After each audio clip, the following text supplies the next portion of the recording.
الحمد لله نحمده ونستعينه ونستغفره ونعوذ بالله من شرور أنفسنا ومن سيئات أعمالنا. من يهده الله فلا مضل له ومن يضلله فلا هادي له، وأشهد أن لا إله إلا الله وحده لا شريك له، وأشهد أن محمدًا عبده ورسوله. أما بعد، فأعوذ بالله من الشيطان الرجيم. بسم الله الرحمن الرحيم. والعصر إن الإنسان لفي خسر إلا الذين آمنوا وعملوا الصالحات وتواصوا بالحق وتواصوا بالصبر. تیرہ جمعہ باندې من یو حدیث بیانو د نبی کریم صلی الله علیه وسلم. ایک یو څو خبرې من او تاسو بیان کړې وې تیرہ جمعہ باندې چې ابي سعید خدری رضی الله تعالی عنہ فرمایي نبی کریم صلی الله علیه وسلم منگا تا بیان کو خطبه فرمایله او دا د مازیګر د مونځ نه فست ټیم ټولې خبرې راته وکړلې چې د قیامت پورې کمې را روانې. چا دغه خبرې د نبی کریم صلی الله علیه وسلم یادې کړې او چا هېرې کړې. په هغه خبرو کې د ټولو نه لومبی د دنیا حقیقت بیان چې وی فرمایل چې بېشکه د دنیا شنه او سرسبز هم ده او خواږه هم ده، او الله تاسو په دې دنیا کې خلیفګان جوړ کړي د دې دنیا واکداران یې جوړ کړي. فینظر کیف تعمل، الله پاک ګوري چې تاسو عمل څنګه کوئ، تاسو څه کار کوئ. بیا یې وفرمایل الا فاتقوا الدنیا واتقوا النساء، د دنیا نه او د دنیا د دوکې او د محبت نه ځان وساتئ، او د زنانو او د ښځو د دوکې او فریبونو نه ځان وساتئ. دا دواړه ډېرې غټې فتنې دي. بس مخکې خلک هغه په دې دوو فتنو باندې تباه شوي دي چې یو د مال فتنه ده او یو د شهواني خواهشاتو فتنه ده. او دې دواړو خبرو باندې دې غیر مسلمه خلکو تجربه کړې ده، او هغه دوه خبرې چې هغه د امت مسلمه او د مسلمانانو د تباهۍ ذریعه جوړیږي، دغه دوه لارې اختیار کړي دي او په هغې باندې مسلمانان دوکه کوي. یو د ډالر او د مال فتنه، او دویم د زنانو فتنه. ځکه نبی کریم صلی الله علیه وسلم فرمایلی د هر امت تفاره به یو فتنه وه، او زما د امت فتنه چې ده هغه مال دی. او یو روایت کې راغلی د قیامت ته نږدې علاماتو کې چې د دنیا دا فتنه او د مال دا فتنه چې ده دا به دومره زیاته شي چې هغه روایت کې راځي چې د دې دپاره به څوک په خپل پلار باندې اسره نه کوي، د هغه په قتل به اسره نه کوي، څوک به د خپل بچي په قتل اسره نه کوي، خو چې ده ته مال میلاویږي. او دویمه غټه فتنه چې ده هغه د زنانو ده. د غزواتو بعضو کې به د کافرو زنانه میدان جنگ ته راوستي، دې دپاره چې دا مسلمانان دا به د دې په تماشه شي او موږ به پې فتح حاصله. خو صحابه کرامو چونکې د هغوی یو پاک ژوند و، د هغوی یو پاک تربیت و، هغه پاک تربیت د هغوی زړونه دومره پاک کړي وو چې د هغوی سترګې به یې پاکې وي. دغه سترګو باندې هغوی غیر محرمو ته نه کتل، میدان جنگ کې وې غړو ته کتلې نه. ذکر الله مدد و ابي سره دا یو فتنه نبی کریم صلی الله علیه وسلم فرمایل دې نه ځان وساته. ځکه حدیث کې راغلی دی چې کلم یو زنانه او یو سړی دا یو ځای کې ځان له کېناستل دو په دو باندې، دفتر کې دو په دو ناست، اسپتال کې دو په دو ناستي، بل ځای او مگر د دوی دریم چې دی هغه شیطان دی، دریم ورسره شیطانی. ځکه عایشه رضی الله تعالی فرمایي چې د نبی کریم صلی الله علیه وسلم لاس دا د یو زنانه د لاس سره نه دی ټچ شوی، ځکه بیعت هغه به سړو سره په لاس باندې کوو، او زنانو سره به صرف د زبان او د ژبې خبرې وي، د هغې وعده به یې ترې اخیسته. ځکه د انسان ایمان، د انسان یو مسلمان ایمان د دې دپاره زهر چې دی زهر، او د دې ایمان د ختمېدو چې کومه ذریعه ده د ټولو نه زیاته هغه ده د غیر محرم زنانو سره ناسته فاسته. تر دې چې علماو دا فرمایي چې که چرې یو عالم هغه دومره الله والا شي لکه یزید بستامي رضی الله تعالی رحمت الله علیه، او یو زنانه هغه د امت د ټولو نه لویه بزرګه شي، او که چرې دا دواړه دا علم والا هغې ته علم ښیي او مخامخ، نو دا ورله جایز نه دی، فتنه کې واقع کېږي، فتنه کې به واقع کېږي. ځکه دا ډېره لویه فتنه ده. د هغه پیر واقعه چې هغه بادشاه په لور باندې شیطان کېناست، علاجونه یې کول نه کېده، همدې شیطانو ته یو پیر صاحب وښوده برسیسه چې هغه له بوځي دی باندې پیریان دي، نو دا پیریان به ترېنه پاسي. هلته یې چې کله بوتله هغلته یې د هغه پیر صاحب ته دا طریقه وښوده چې دا خو د بادشاه لور ده، دا د دې طریقه دا ده چې دا یو څو ورځې دلته ځان سره د علاج دپاره ایساره کتل، هغه یې وکړل. شیطان دغه پیر په بد عمل کې واقع کړ، او بیا د دې یېرې د وجې نه چې د دې حمل شي یا یې حمل شو، دا خو به زه ډېر بدنام شم، شیطانو ته بله طریقه وښوده. اوس ویل دا قتل که ته به د بدنامۍ نه بچ شي، او په یو ځای کې پټه بس یو ځای کې خښه که هغوی تپوس وکړو ته ووایه خو درغلې ده په هغه ورځ باندې دروته. دا چل یې پرې وکړه، پیر صاحب باندې دا چلم قتل یې کړه، خښه یې کړه.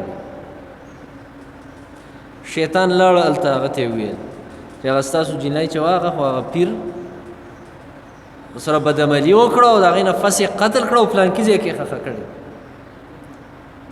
هغوی رال او پوجیان یې رال چې وکتل هغه ځای نه یې راوویسته د هغې لاش، پیر صاحب یې ګرفتار کړه، پانسۍ حکم پرې وخوته چې دی به پانسي کېږي. بیا ورله شیطان راغی یعنې د پانسۍ په ټیم کې، او ته ویل پیره بچ کولی دې شم خو په یو شرط، دې پانسۍ نه به دې بچ کړم، خو په یو شرط، او هغه شرط دا دی چې بس صرف ما ته دې خپو کې دا تندی کېده، بس سجده راته ولګه، بیا به دې زه بچ کړم. دغه چل یې په پیر صاحب باندې وکړه، د شیطان په خپو کې سر کېښود، تندی ورته ولګاو، سجدې ورته ولګول، او بیا ترې نه روان شو، دا اوس د خپل کار. پانسی شو او د کوپر په حالت کې پانسی شو. ځکه خلک وایي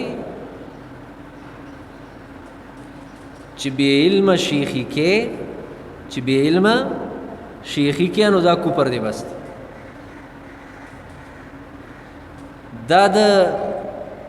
دا واقعه یعنی دا د زنانه او د ښځو د فتنې متعلقه یو واقعه ده او نور حکمتونه هم پکې ډېر دي. ځکه نبي کریم صلی الله علیه وسلم دا وفرمایل چې د دې فتنې نه ځان وساتئ. او بیا وفرمایل نبي کریم صلی الله علیه وسلم چې تاسو کې د یو سړی د حق د ویلو نه د چا یېره منې نه کړي. ولا يمنعن احدا منكم هيبة الناس ان يقول بحق اذا علمه. یو حق د معلوم دی نو د چا نه کیریږه ما هغه حق خبره ښکاره کوه بس. ځکه د ایمان والو صفت الله قرآن کې د نور صفات سره یو جمله فرمایي ولا يخافون لومة لائم. ولا يخافون لومة لائم. د ملامتګرو د ملامتیا نه یریږي نه چې که دا حق خبره کوم نو خلک به راپسې دا وایي خلک به دا وایي خلک دی وایي. ځکه حق خبره هر چا ته پکار ده او په هر ځای کې پکار ده. ځکه د نیکۍ حکم او د بدو باندې او بدو ته بد ویل او د هغې نه خلک منې کول دا د انسان روزي دا کمولی نشي. دا د انسان عمر دا لنډولی نشي. دته به هماغه روزي میلاویږي کومه چې ول الله لیکلې ده. که دی په دې بنیاد باندې په حق باندې سترګې پټوي چې بیا دا عهده به رانځي دا وزارت به رانځي دا افسري به رانځي او بیا به لاله څوک څه راکوي نه. دا خطرې د حق مخې ته ودرئ نو دا سړی نه په دنیا کې کامیابۍ ته او عزت ته رسېدی شي او نه آخرت کې دی کامیابۍ ته رسېدی شي. ځکه تېره جمعه تاسو ته ما هغه آیات ویلی و چې د حق خبرې په باره کې یو خبره به هم تا نه مني نه مور فلار نه د خپل ځان باره کې نه د غریب او د مالدار باره کې. بس حق خبره کوه که هغه د غریب په حق کې او که د مالدار په حق کې که هغه ستا په حق کې او که د بل چا په حق کې.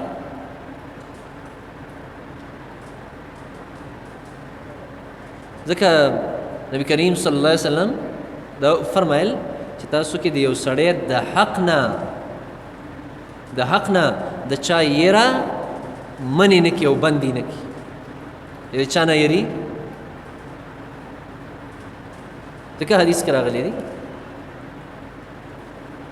نبی کریم صلی الله علیه وسلم فرمایلی الساکت عن الحق شیطان اخرس. د حق خبرې نه خاموشي اختیارونکې په حق خبره او په رښتینې خبره خاموشي اختیارونکې دا ګونګې شیطان دی. دا ګونګ شیطان دی ګونګ. الله نبی دا فرمایي او حق کله پټېږي کله چې د انسان په ژوند کې د اقربا فرورۍ سوچ راشي. کله چې د انسان په ژوند کې او د ده په دماغو باندې د خپلې عهدې او د مفاداتو د ختمېدو سوچ راشي بیا به یو خبره رښتینې او دا رښتینې خبره دا به هغه دروغ پیش کړي. یو خبره به حق وي دی به هغه حق خبره د باطل په شکل کې پیش کړي. یو خبره به بالکل سیده وي دا به هغه خبره کاږه واږه پیش کړي. دی به حق نشي ویلی. څنګه چې زکریا رحمت الله علیه زینمال کې دا یو جمله لیکلې ده چې د پارټۍ سوال دی د قوم سوال دی، په دې وجه دی حق نشي ویل، او د عهدې او د مرتبې سوال دی. ځکه نبي کریم صلی الله علیه وسلم فرمایل چې حق به پټوئ نه، حق به وایې، خو هغه حق ستا په دشمن کې ولې نه دی، خو د هغه دشمني او هغه سره بغض او کینه هغه به دې حد ته نه رسې چې د هغه ښه کارونه ای باندې هم د پاسه خاوره راواړی چې ښې یو هم نشته. ځکه د غلطونه یو انسان هم پاک نه دی سوا د انبیا کرام علیهم السلام. او د انسان فیصله به د خوالي په څه باندې کېږي؟ د هغه ښه او بد، خیر او شر، دا دواړه وګوره. که چېرې ښې خبرې په غلطو خبرو غالبې وي، په دې پوه شه چې دا د الله نیک بنده دی، دا د الله نیک بنده. او که چېرې د هغه غلطې خبرې په ښو خبرو غالبې وي، نو دی بیا د شر والا دی، دی بیا ناکاره دی. خو د هغه د ناکارتیا او د هغه ګناهونو دغه چې دی هغه به په لوډ سپیکرو او په جلسو او په سټیج د پاسه دا به نه کړي، باندې پرده راواچوه. ځکه نبی کریم صلی الله علیه وسلم دا وفرمایل، او بیا وفرمایل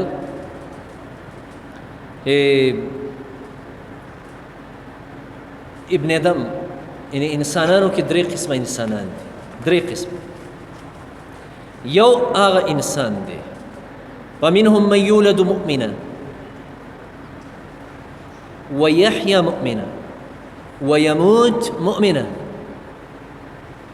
یو هغه دی چې هغه پیدا مؤمن شي، مسلمان شي، جنم ټول په ایمان کې تیر کې او په اسلام کې تیر کې، او مرګم ولا په اسلام او په ایمان کې راشي. یو دا قسم.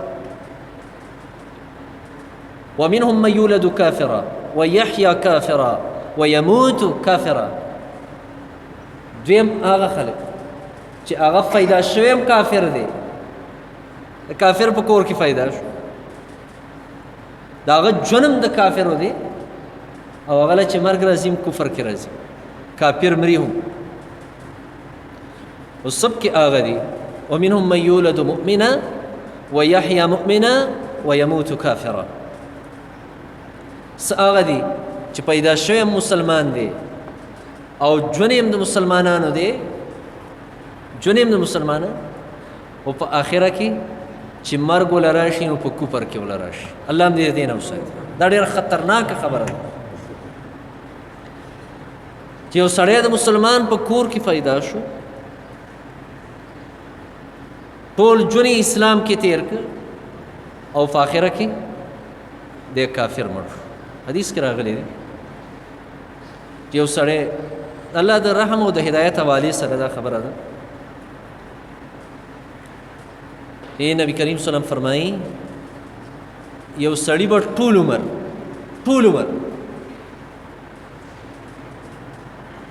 نیک کارونه کړي، ټول ژوند بیا په نیکۍ کې تیر کړي، تر دې پورې چې د ده او د جنت په منځ کې به یو لیش ځای پاتې، یا یو ګز ځای دا به پاتې، په ده باندې به تقدیر را مخکې شي،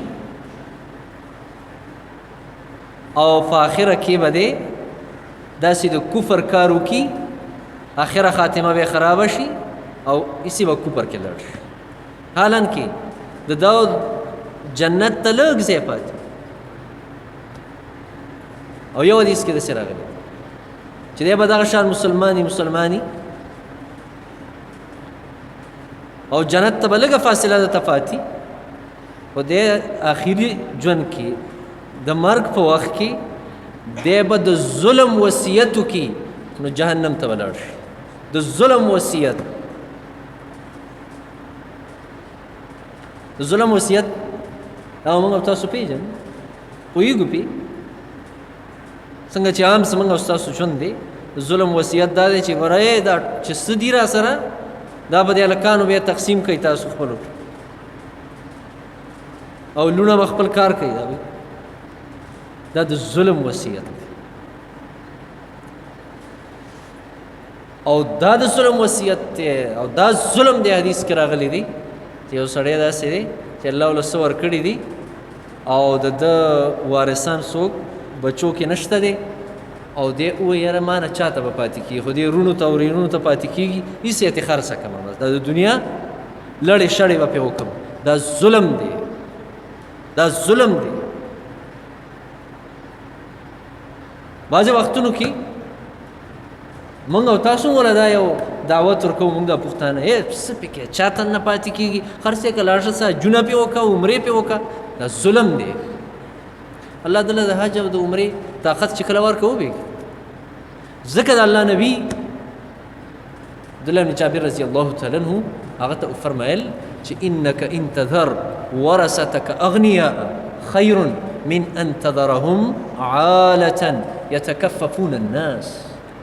ته که خپل وارثان مالداره پرېږدي یعنې تا نه ورته میراث پاتې شي ډېر دا د دې نه بهتر دی چې ته هغه غریبانان پاتې کړي غریبانان یې پرېږدي او جایدادونه ورثه ترېنه خرڅ کړي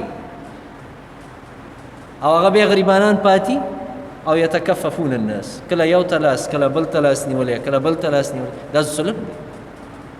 دا ظلم دې ته د ظلم وصیت وایي دې ته د ظلم عمل وایي. ځکه نبي کریم صلی الله علیه وسلم فرمایل دی بیا کافر جوړ شي. یو روایت کې راځي چې یو باران کله وشي باران نو دوه قسمه خلک یو هغه کس دی چې هغه دا وایي چې مطرنا موږ باندې باران وکړی شو د الله په رحمت باندې د الله په رحم باندې د الله د طرفه. د مؤمن دی نبي کریم صلی الله علیه وسلم فرمایي چې الله فرمایي فهو مؤمن بي دی په ما مؤمن دی او دی په شیطان باندې کافر دی یعنی شیطان نه انکار کړي. څه هغه خلک دي چې هغه د دې باران نسبت نورو څیزونو ته کوي. هغه وخت کې به ستورو ته نسبت کو یاره پلانکې ستوری راغلی و دا باران ځکه وشو دا پلانکې ستوری هغلته تللی و دا باران ځکه وشو. او اوس موږ څه وایو اوس موږ وایو یاره دا پلانکې سپیره چې راغی دا سپیره دا چې راغلی دی بارانونه را باندې بند او چې کله د باران ضرورت نی موږ وایو یاره بس ده چې دې کار له ګوتې ور وړي دي بس دا بارانونه دي. دا هغه د کفر نسبت دی. الله فرمایي دا سړی په ما کافر دی ما نه په ما یې کفر وکړو او په شیطان باندې دی مؤمن دی په شیطان ایمان دکه سمندرونو. دا خطرناکه خبره ده یو سړی ژوندی شوی په اسلام کې دی ژوند یې په اسلام کې تیر کړ او آخره کې کفر کې ځي. ځکه نبي کریم صلی الله علیه وسلم فرمایلی دي تاسو د الله نه د آخر عاقبت او د آخر خاتمې د صحیحوالي او د جوړوالي سوال د الله نه کوئ. او دوام ده پای کې یو جمله داسې ده چې الله زما د ځوانۍ ژوند دا د خیر جوړ کړي او یا الله زما آخري عمر دا صالح جوړ کړي او دا د سعادت جوړ کړي. دا دعا د الله نه کوه چې آخره کې سړی ونه خویږي او کفر طرف ته لاړ نشي. د یو وجې نه نبي کریم صلی الله علیه وسلم فرمایي کله چې یو څوک زنکدني نو تاسو هغه ته تلقین د لا اله الا الله کوئ. تلقین څه ته وایي؟ تلقین دې ته وایي چې د هغه خوا کې څوک ناست دي هغوی به خپلو کې وایي لا اله الا الله لا اله الا الله. هغه ته به نه وایي چې ووایه شابه الله کلمه ووایه لا اله الا ځکه هغه په دغه وخت کې نه پوهېږي کیدای شي هغه انکار وکړي چې نه ویل خبره به ډېره خطرناکه شي. دې ته تلقین وایي. الله رب العالمین دې زموږ او ستاسو آخر خاتمې په ایمان باندې جوړې کړي. وصلی الله تعالی علی نبینا محمد صلی الله علیه وسلم. اللهم يا ارحم الراحمين يا ذا الجلال والاكرام اللهم انا نسالك الهدى والتقى والعفاف والغنى اللهم انا نسالك الصحه والعفه والامانه وحسن الخلق والرضا بالقدر. اللهم آت نفوسنا تقواها وزكها أنت خير من زكاها أنت وليها ومولاها. اللهم إنا نعوذ بك من علم لا ينفع ومن قلب لا يخشع ومن نفس لا يشبع ومن دعاء لا يستجاب لها. وصلى الله تعالى على